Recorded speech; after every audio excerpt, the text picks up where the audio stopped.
How to open DXDIAG in Windows 11. So that's what I'm going to show you guys in the super quick and easy tutorial. So without further ado, let us begin. So it's pretty quite simple. So what you want to do is just simply go to your search bar right there.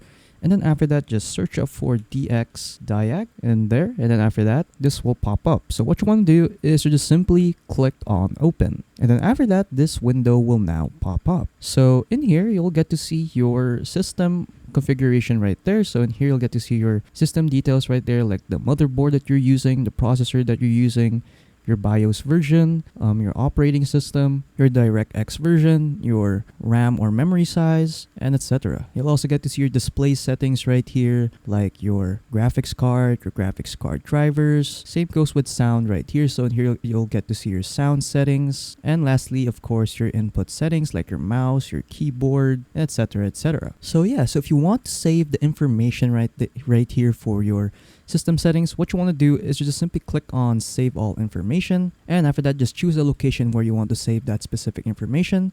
So for me, I'll just save it in the desktop, click on save, and then there you go. So as you can see, this is now popped up in my desktop. So when I open it up, there you go, I'll be able to see my system details right there. So I'll get to see my BIOS version, my memory, and etc. etc. I'll also get to see these details right here about my display settings or display devices and a lot more. So yeah, and then after that, that's pretty much it. So yeah, that's pretty much it on how to open DXDIAG in Windows 11.